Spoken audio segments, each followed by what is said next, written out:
Hello and welcome to Angela's Busy Bees Garden and Homestead. Guys, I just wanted to take you into the home garden and let you see what I have planted. As you can see here, this is my cabbage bed and they are growing quite slowly. But in this bed I have my cabbage. In these little planters I have some lettuce and one strawberry plant. Over here I have more lettuce. And then down this aisle here, I have 4 grow bags. 1, 2, 3, 4. And in these grow bags, I have collard greens.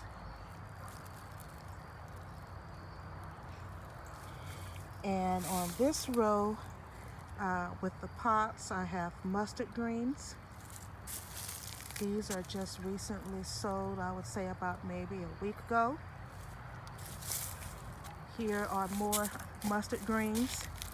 And because there was a lot of empty space in the outer areas, I went back and sowed more seeds of collard greens. Get rid of this leaf here because this looks like it's infested. Just gonna remove them.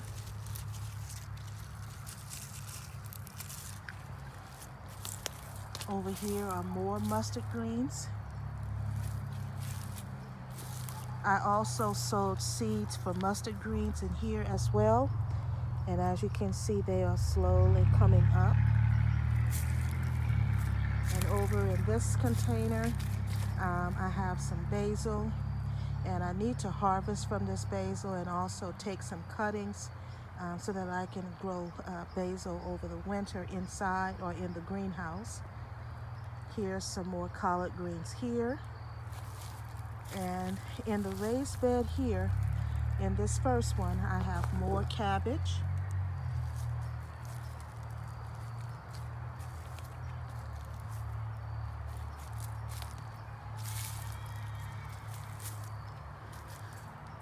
Over in this raised bed, I have broccoli.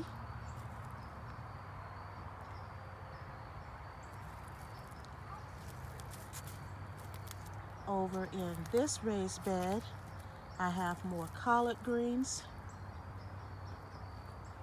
And in all of the pots, the one here, here, and here, I have more collard greens. Over in the ground over here, guys, this is my comfrey. And you can see how they have just grown.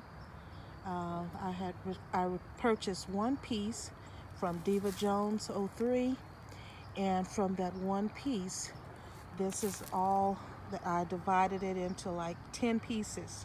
And as you can see, they have just really spread out really well there in the ground. And I placed them in the ground because they stated that comfrey can pull down really far into the earth and pull up all sorts of necessary nutrients.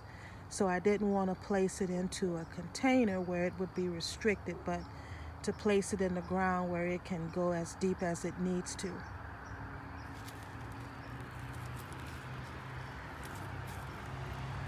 Over in this area, guys, that's where I have my blueberries, and in the pots I have different types of mint, and as you can see, it has died back because it's gotten cold. But usually with mint, it usually has no problem coming back. In these containers here, this is where I have my sugar snap peas, and some are just now flowering. I kind of planted them a little bit too late. There's one here. There were multiple seeds in the container, but you know, things happen. This is my Texas store hibiscus. I'm gonna go on and grab these seeds and hold on to these seeds in the pods for future use. Over here in bed number 1, these are my herbs.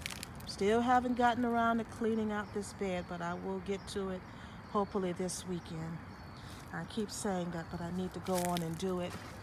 I was reserving this raised bed here and the one over here to grow some turnips. And we're expecting temperatures to drop, I believe, Saturday, and they're going to stay, the highs are going to be in the 40s or 50s, and the lows are going to be in the 30s or the upper 20s.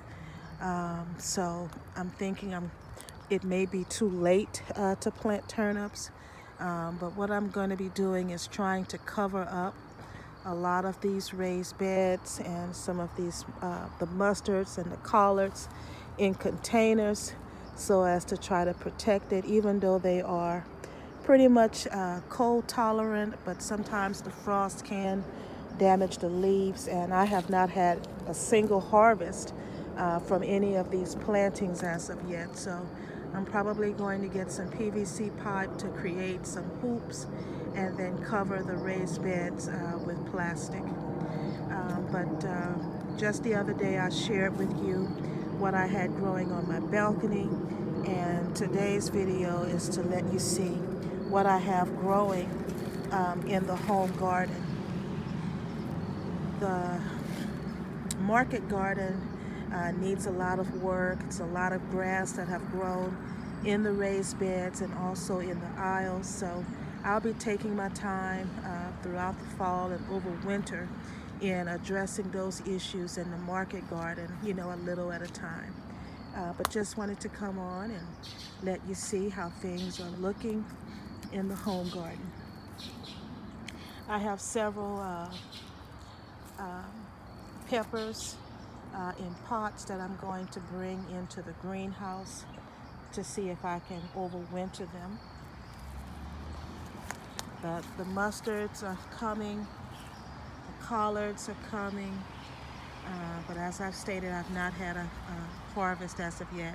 Of course, there's my cabbage, broccoli, and tons of collards. There's another lettuce there, and there's some lettuce in that planter right here. Leave a comment if you think that I'm able to still grow turnips. If I should sow seeds for turnips. I'm in growing zone 7A. Let me know if you think it's too late or if I still have time to do so. I've had a friend to ask me if I was growing some purple top turnips, and if so, she would love to have some. And so if I can still grow it, I don't mind dropping seeds, because I usually purchase seeds in bulk, so it doesn't hurt me to just drop some more seeds and hopefully see if we can get a harvest of turnips before Christmas in order, you know, to be able to gift her with them. But I'm not going to make this any longer. I just wanted to share with you what things are looking like in the home garden and to show you what I have growing in November.